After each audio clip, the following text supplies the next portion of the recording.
tiempo de mi hermana Ivonne Y Ferrer. sigue el tema y tiene que seguir, por supuesto, con el tema de Punta Catalina, el tema de Odebrecht, un tema que va a durar, podrá salir eventualmente, pero vuelve a la agenda, porque involucra demasiado. Imagínense, involucra tanto que involucra al propio presidente que pretende reelegirse de la República en el caso nuestro, porque nosotros no podemos obviar en este caso a Joao, no podemos obviar a Mónica, sus asistentes, que el presidente públicamente agradeció.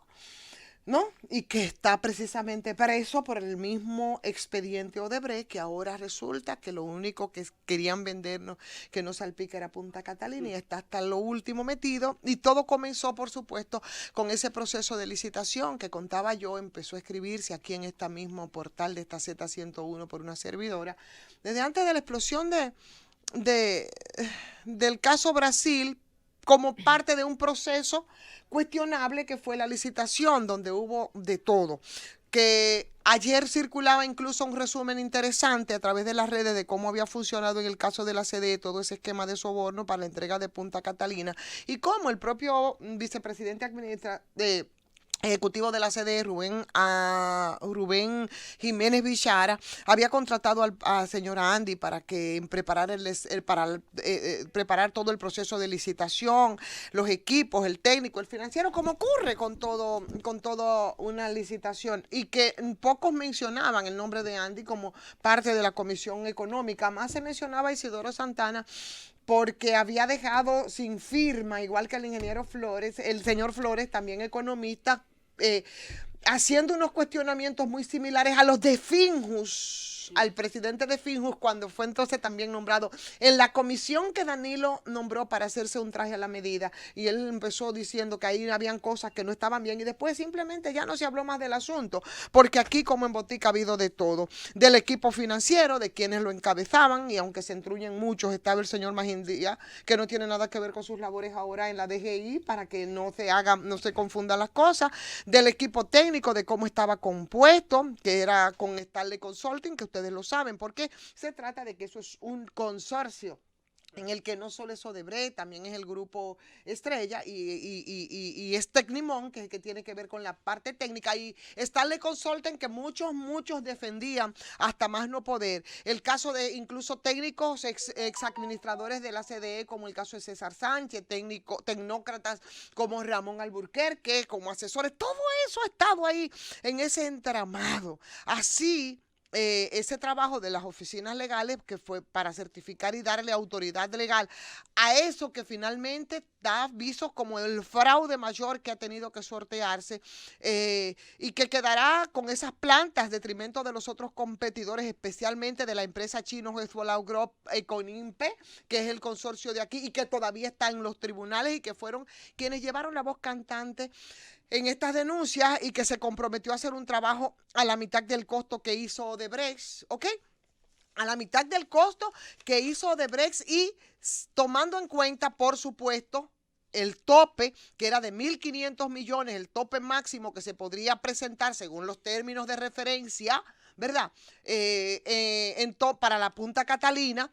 Sin embargo, violando todo esto, ustedes recuerdan que el monto que se presentó era de 2.040, que después la intervención directa del presidente Danilo Medina, que tiene que ver con todo ese proceso de Punta Catalina en principio, que logró que se bajara, pero aún así estaba por encima de lo estipulado en los términos de referencia, que era de 1.500 millones.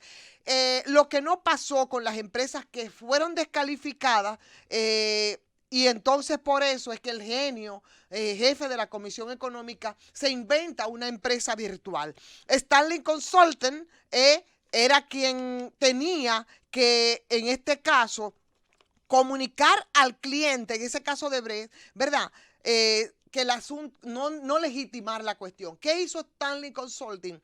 Stanley Consulting lo que hizo fue entonces legitimar esto que desde un principio fue ilegal. Fueron muchas cosas que fueron ilegales, porque ustedes recuerdan ese monto, 1.500 millones era el tope, no podía ser más de ahí. Entonces ahí habían empresas, una de 900 millones, otra de 1.200, ninguna pasaba en el tope de los 1.500. Sin embargo, se impuso por encima de los 1.500 a Odebrecht. Y Stanley Consulting, que era la empresa que tenía que velar y legitimar, se hizo cómplice también en ese caso, porque él lo que hizo fue que simplemente legitimó todo eso. Entonces, hay muchos elementos que llaman poderosamente la atención en todo esto desde el inicio de la licitación, porque ese grupo que fue dirigido indiscutiblemente por el señor Rubén Jiménez Bichara, se preparó, parecería que fue para delinquir.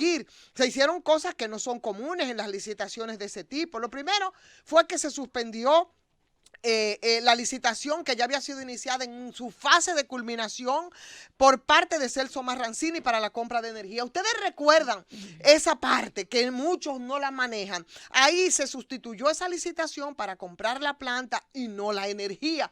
Yo quiero remitir entonces a los que quieren ir al origen de todo esto, a que vayan lo que estaba ocurriendo en el caso de Celso. Otro de los puntos que hay que destacar es que se contrató a Stanley para elaborar los términos de referencia de la licitación y al mismo tiempo esa firma formaba parte del equipo de evaluación de las propuestas que fueron presentadas y resulta que ella es miembro también del consorcio ganador, o sea, que ella misma se evaluó, ella misma se declaró ganadora, 3 en 1, lo que constituye una barbaridad. Lo mismo pasó entonces, bueno, con la empresa del señor Dajuar, que ya sabemos que hoy va a ser sometido por Guido Gómez Mazara, va a querellarse, que es el presidente de la Fundación Economía y Justicia y que fue contratada en este caso por la CDE en noviembre de 2013 por $500,000 para evaluar junto a otras compañías la propuesta económica de licitación de Punta Catalina, que en ese caso fue la Odebrecht porque fue la única empresa que calificó para esa etapa y ya sabemos en qué condiciones, violándolo todo.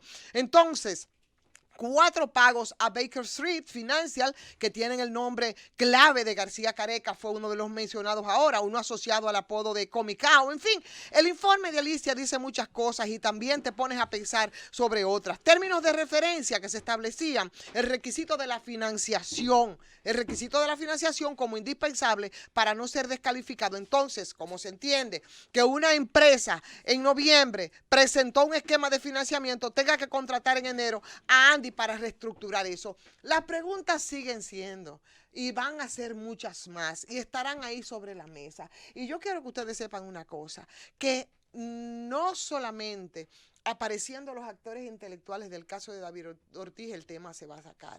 No solamente moviendo el Procurador General de la República y agachándose debajo del escritorio y encontrando a Quirinito, el término se va a opacar. De ninguna manera. Yo creo que solamente llegaría al tope si aquí, dentro de los cafecitos que debió invitar en principio el Procurador General de la República al presidente Danilo Medina, nos dicen cómo podría zafarse, que ya su propuesta de repostulación, pero cómo podrá zafarse de todo este entramado mafioso que significa la Punta Catalina. A Danilo Medina. Y te calma, Josefina. ¡Llévatela!